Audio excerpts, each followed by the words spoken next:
حضرت حرم بن حیان رحمت اللہ تعالیٰ علیہ فرماتے ہیں میں حضرت اویس کرنی کو ڈھونڈنے چل پڑا. ڈھونڈنے بھی اسے نکلا جسے کسی نے نہیں ڈھونڈا اور جو کبھی کسی کو نہیں ملے. حضرت اویس کرنی، یہ فکرہ کسی درویش نے نا حضرت اویس کرنی کے لیے کہا. یہ فکرہ پورا فیٹونی پہ آتا ہے. اسی کسی دے کچھ نہیں جے لگتے تے نہ کوئی ساڈا دردی، کوئی جرانہ نہیں، کوئی دوستانہ نہیں. حضرت اویس کرنی کا مزار بھی کنفرم نہیں کہ کدھر ہے. بس اسی کسی دے کچھ نہیں لگتے. کیا ضرورت ہے؟ بس ٹھیک ہے، اپنا جو ہے انداز سارے زمانے سے علیحدہ کر کے رکھا انہوں نے، علیحدہ، الگ تھلگ. تو حضرت خواجہ اویس کرنی کو ڈھونڈتے ڈھونڈتے کہتے ہیں میں گیا، کرن گیا. حضرت حرم بھی نہیں، یہ داتا صاحب نے اس کو لکھا ہے. فرماتے ہیں میں گیا تو مجھے لوگوں نے کہا وہ تو حج کرنے چلے گئے. کہتے ہیں جب میں مکے گیا تو میں نے لوگوں سے پوچھا اویس کرنی آئے تھے؟ کہنے لگے ہم تو نہیں جانتے. یہ تو میرے جیسے لوگ ہوتے ہیں نا جن کی تصویریں زیادہ نکلتی ہیں تو جن کی ویڈیو زیادہ ہوتی ہے تو لوگ زیادہ جاننے لگتے ہیں، ورنہ رب کریم کے بندے تو چھپے ہوئے چکر میں پڑے ہی نہیں. کون اویس کرنی؟ تو انہوں نے کہا کہ حضرت اویس کرنی، چہرے پر برس کے داغ ہیں، کمزور سا وجود ہے، داڑھی زیادہ گھنی نہیں. جب حالات بتائے تو کہنے لگے اس طرح کا ایک شخص آیا تھا، اس نے طواف کیا تھا. پہلے بھی دنیا کرتی ہے پر جب اس نے کیا ہے نا تو اس کے طواف نے وہ خود بھی رویا ہے اور بھی بڑے روئے ہیں. وہ جب حجر اسود پہ آیا ہے تو رنگ بدلتا دیکھا ہے. کہا وہ کدھر گئے؟ کہنے لگے پورا نہیں پتا، اتنا ضرور خبر ہے کہ ان کے انداز بتاتے تھے کہ اب مدینے جائیں گے. جناب حرم بن حیان کہتے ہیں پھر میں مدینے گیا، میں نے خواجہ اویس کو ڈھونڈا. میں نے کہا یار میں نے حضرت خواجہ اویس کرنی کو ملنا ہے، کسی نے بتایا ہے کہ وہ مدینہ شریف آئے. تو لوگ کہنے لگے ہم نہیں جانتے وہ کون ہے. دیکھیں نا دنیا جان گئی، دنیا میں بڑا کچھ ہو گیا. بائی نیم لوگ جاننے لگے، ہوٹلوں پہ پہچاننے لگے، سڑکوں پہ پہچاننے لگے. لیکن بات تو یہ ہے کہ جن کو پہچاننا چاہیے اگر وہ پہچان لیں پھر تو بڑی بات ہے، پھر تو بڑی بات ہے. لیکن اگر وہاں ہی پہچان نہ ہو سکے تو پھر تو معاملہ بڑا الگ سا ہے نا. عزیز بھائی، حضرت خواجہ اویس کرنی کے بارے میں پوچھا تو مدینہ شریف کے زائرین اور وہاں کے مقامی لوگ بھی کہنے لگے کوئی نہیں پتا، ہم نہیں جانتے، ملے ہی نہیں. تو کہا باریک سا وجود ہے، پرانا سا لباس ہے، برس کے داغ ہے، چہرے پہ داڑھی زیادہ گھنی نہیں، کسی کو پاس نہیں بٹھاتے. اور پھر ایک جملہ اور کہا سنا ہے روتے ہیں تو بڑے درد سے روتے ہیں، سنا ہے بھیگی رہتی ہیں پلکیں، سنا ہے ان کی پلکیں بھیگی رہتی ہیں. میں 2-4 دن پہلے کسی سے سن رہا تھا شعر، اس نے کہا تھا ایک واری میری آنکھیاں تو انہوں نے اتھرو پونجے سن ہن چسکا پہ گیا رونے دا ہر ویلے یا ہوزاری ہے. تو کہتے ہیں کہ وہ اس طرح کی اس کی کیفیت ہے.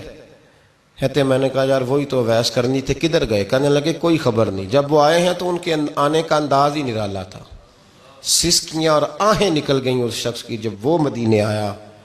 حضرت حرم بن حیان کہتے ہیں میں ڈھونڈتا رہا، تلاش کرتا رہا. پھر میں ان کو ڈھونڈتے ڈھونڈتے عراق میں آیا تو نہر فرات کے کنارے ایک کمزور سے آدمی کو ریت کے ٹیلے پر بیٹھ کے وضو کرتے دیکھا. کہتے ہیں جب ان کا وضو مکمل ہوا تو میں نے کہا السلام علیکم. تو کہتے ہیں انہوں نے چہرہ نہیں پھیرا، وہیں بیٹھے بیٹھے کہنے لگے وعلیکم السلام یا حرم بن حیان، یا حرم بن حیان وعلیکم السلام. تو کہتے ہیں میں نے کہا کہ من انت، آپ کون ہے؟ تو کہنے لگے وہی ہوں جسے تم مکے اور مدینے ڈھونڈتا رہا. تو کہتے ہیں میں نے کہا حضور آپ میرا نام کیسے جانتے ہیں؟ بڑا خوبصورت جملہ ہے، اللہ کرے آپ کو یہ یاد رہ جائے. سبق کبھی نہ بھولنا، یہ سبق کبھی نہ بھولنا. بابا صاحب کے مزار پہ گئے تو خالی آ گئے، داتا صاحب گئے تو خالی ایسے ہی چلے گئے. ہم فارغ لوگ تھے، کوئی کام نہیں تھا کہ بابا فرید کی گلیوں میں گھومتے رہے. ہم فارغ تھے کہ 2 بجے حضرت سلطان باہو رحمت اللہ علیہ کی جالیوں کے سامنے کھڑے رہے. ہم کوئی پتھر چاٹنے والے لوگ تھے کہ آدھی رات بیت گئی اور ہم بزرگان کرما والا شریف کھڑے رہے. یہ کیسے ہو گیا کہ محدث اعظم کے مزار پہ کھڑے رہے؟ ایسے ہی کوئی بات تھی؟ حضرت اویس کرنی بول کر فرمانے لگے، کہنے لگے کیا کہا تو نے کہ میں تجھے کیسے جانتا ہوں؟ فرمانے لگے تو مجھ سے پیار کرتا ہے، عارف تو روحی من روحی کا، میری روح تیری روح کی جاننے والی ہے. یہ روحوں کا رشتہ ہے، یہ خطا نہیں جایا کرتا. عرفت روحی من روحی کا، میری روح تیری روح کو جانتی ہے. یہ کیسے ہو گیا؟ کوئی ایسے لوگ تھے تو اتنی جگہ مجھے تلاش کر آیا اور میں تجھے جانوں نہ؟ یہ کیسے ہو سکتا ہے؟ یہ کیسے ممکن ہے؟ تو ڈھونڈتا رہا گلی گلی اور میں کہوں کہ میں تجھے جانتا نہیں. فرمایا حرم بھی نہ یار. میں دعا کرتا ہوں اللہ کی بارگاہ میں کہ رب کریم مجھے اور تجھے جنت میں اکٹھا کر دے. کہتے ہیں جب انہوں نے یہ دعا کی تو وہ چل پڑے. میں نے کہا حضور کہاں جا رہے ہو؟ فرمانے لگے میرا پیچھا نہ کرنا، میں کسی اور منزل کا مسافر ہوں، اور جس رستے میں چل رہا ہوں نا ان منزلوں پہ ساتھ نہیں کسی کو لیا جاتا. یہ میری اپنی ذاتی منزل ہے، اس میں پاؤں پہ چھالے ذرا سخت ہوتے ہیں. ہر آدمی کا کام نہیں یہاں چلنا، تو مجھے تنہا رہنے دے اور مجھے اپنی مرضی سے چلنے دے. کہتے میں نے منت کی تو کہنے لگے بس تو نے جد و جہد بڑی کی تھی تو تیرے ساتھ ملاقات کر لی، تجھے پہچان لیا، تیرے ساتھ بات کر لی، ورنہ میں کہہ چکا ہوں اسی کسے دے کچھ نہیں لگ دے. اسی لیے میں نے حضرت غالباً امام شورانی رحمۃ اللہ علیہ کے حوالے سے پڑھا ہے کہ قیامت کے دن جب حضرت ویسے کرنی جنت میں جائیں گے تو ممکن ہے اس وقت بھی لوگوں کو دیدار نہ کرایا جائے، بلکہ امام شورانی کہتے ہیں اللہ 70,000 فرشتے ان کی شکل کے پیدا فرمائے گا اور ان کے جھرمٹ کے اندر چھپا کے انہیں جنت میں داخل کرے گا. ملاقات کس سے ہوگی؟ صرف انہی سے ہوگی جن کے لیے انہوں نے زندگی گزار دی. یا خدا سے ملیں گے یا مصطفیٰ کریم سے ملیں گے. یہ بھی لوگ تو محبت کریں. صالحین کا پیار، نیک لوگوں کی محبت، صالحین کی محبت رستہ آسان کرتی. کوئی شک نہیں کہ زمانے میں سارے لوگ اچھے نہیں ہوتے، برے لوگ بھی آئے ہیں مارکیٹ میں، ہوتے ہیں، لیکن 2 4 5 10 بروں کو لے کر کے اچھوں کی محبت چھوڑ دیں گے، نیک لوگوں کا ذکر چھوڑ دیں گے، ان کا پیار چھوڑ دیں گے، ان کا تذکرہ پڑھنا چھوڑ دیں گے، ان کے پاس بیٹھنا چھوڑ دیں گے. گزشتہ دور میں جو بادشاہ بھی نیک ہوئے نا وہ بھی صالحین کی محبت کی وجہ سے نیک ہوئے. اورنگزیب عالمگیر اگر کچھ بہتر ہوئے تو اس لیے کہ ملا جیون نیک آدمی سے محبت کرتے تھے. محمود غزنوی کی بہتری کا سبب یہ تھا کہ حضرت سیدنا ابو الحسن خرقانی کے پاس جایا کرتے تھے. صالحین کی محبت نے بادشاہوں کے رخ بدلے، بادشاہوں کے. ان لوگوں کو پیار تھا تو حالات جہانگیر بادشاہ جایا کرتا تھا خواجہ اجمیر کے آستانے پر، تو لوگ کہتے ہیں کہ بڑے سخت دنوں میں بھی ہم اس کی آنکھوں میں آنسو دیکھا کرتے تھے. درد والی جگہ پہ جاتے تھے نا لوگ تو درد مند ہو جاتے. اس لیے صالحین کا پیار کبھی نہ چھوڑے، کبھی نہ چھوڑے. میرے بھائی کپڑوں پہ مٹی پڑ جائے نا تو کپڑے دھوئے جاتے ہیں، اتار کے پھینکے نہیں چاہتے. چیزیں غلط ہو جائیں تو گرد جھاڑی جاتی ہے. اس نظام کو چھوڑا. صالحین کا پیار کبھی نہ چھوڑنا، کبھی نہ چھوڑنا. رب کریم کے بندوں کی محبت اللہ تبارک و تعالیٰ کے قریب کرے گی آپ کو. اللہ کے بندوں کی محبت آپ کے اندر جلوے پیدا کرے. اور اگر آپ ان کو پڑھیں گے، میں جب پاک پتن شریف جاتا ہوں یا کسی مزار پر میں کھڑا ہوتا ہوں نا تو وہ جو حالات پڑے ہوتے ہیں نا ان بزرگوں کے وہ سامنے آتے ہیں کہ یہاں خواجہ نظام الدین محبوب الہی تشریف لائے. دیکھیں نا اگر کوئی بندہ سوچے تو ہو سکتا ہے کہ اس کا کلیجہ پھٹنے کو آئے. جب خواجہ نظام الدین صاحب کہتے ہیں کہ جو باب جنت ہے نا بابا فرید صاحب کا، کہتے ہیں ایسے ہی باب جنت نہیں. فرماتے ہیں جب بابا صاحب کا وصال ہوا تو بابا صاحب وہیں لیٹے ہوئے تھے جہاں آج ان کی مزار ہے، اور ان کے سرانے بالکل جس جگہ کو لوگ باب جنت کہتے ہیں وہاں میں نے رسول پاک کو کھڑے ہوئے دیکھا ہے. اب کوئی آدمی حضور کی خوشبو محسوس، اس کا ایک ارادہ بن گیا نا کہ یہاں حضور کھڑے تھے، اس پر کیفیت کیا طاری ہوگی، اس پر انداز کیا ہوگا، اس پر وارد کیا ہوگا، وہ کہاں پہنچ جائے گا 1-2 منٹ کے اندر. تو یہ تو اس وقت ہے جب اس کے محسوسات ہوں گے، جب وہ نظریاتی طور پر اس بات سے متفق ہوگا، جب وہ خوشبو محسوس کرنے کی صلاحیت رکھتا ہوگا. ایک بات عذرائے محبت ہے، کہہ دیتا ہوں کیونکہ سوالات ہوتے رہتے، کہہ دیتا ہوں. اعلیٰ حضرت کے ایک مرید تھے مولانا حشمت علی خان صاحب رحمۃ اللہ، بڑے تگڑے آدمی تھے.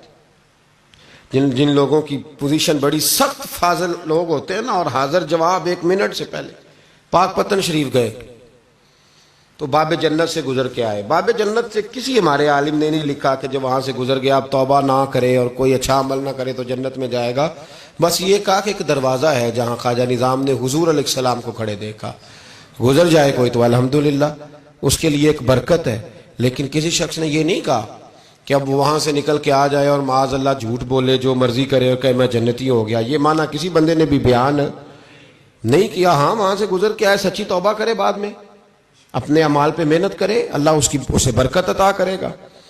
فرماتے ہیں میں پاک پتن شریف سے ہو کے آیا، رش بڑا تھا، اس کے ایام تھے، تو باب جنت سے گزر کے آیا تو میں بس کی چھت پہ بیٹھ گیا۔ کچھ اور لوگ بھی تھے، تو ان میں سے کچھ ایسے صاحبان بھی تھے جن کو بیماری ہوتی ہے چھیڑ کے رکھنے کی، کوئی نہ کوئی بات کیے رہتے ہیں، یہ ہو گیا تو وہ ہو گیا، کہتے ہیں انہوں نے بات چھیڑ دی، مولانا کہاں سے آ رہے ہو؟ تو میں نے کہا پاک پتن شریف۔ تو کہنے لگے کہ آپ وہ بہشتی دروازہ جس کو کہتے ہیں باب جنت، وہاں سے بھی گزرے ہیں؟ کہنے لگے الحمدللہ، لائن تو بڑی لمبی تھی پر موقع مل ہی گیا ہے، گزر گیا ہوں وہاں سے۔ تو کہتے ہیں مجھے سونگنے لگ گئے۔ کہنے لگے پھر تو آپ جنتی ہو گئے ہوں گے، پر آپ کے پاس جنت کی خوشبو نہیں آ رہی۔ تنزیہ، انہوں نے کہا تنزیہ۔ تو کہتے ہیں انہوں نے طنز کیا تو مجھے بھی حق حاصل تھا، جواب در جواب کی تو اجازت ہونی چاہیے نا۔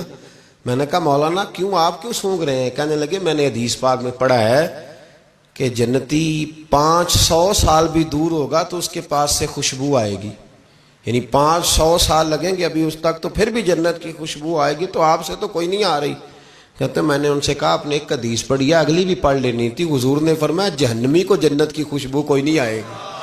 یہ نہیں پڑھی آپ نے حدیث، یہ نہیں نظر سے گزری؟ تو کہتے ہیں اب وہ مولانا مجھ سے معذرت کرنے لگے، کہنے لگے یار آپ تو ناراض ہی ہو گئے۔ تو میں نے کہا بھی آپ نے کیوں چھیڑی بات؟ میں نے آپ سے کوئی ڈسکس کیا؟ آپ نے پوچھا کہاں سے، پھر آپ ہی نے کہہ دیا کہ وہاں سے گزرے کہ نہیں جنتی دروازے سے، اور پھر آپ نے ہی اعتراض کر دیا، تو پھر ہمیں اتنا تو حق حاصل ہے نا۔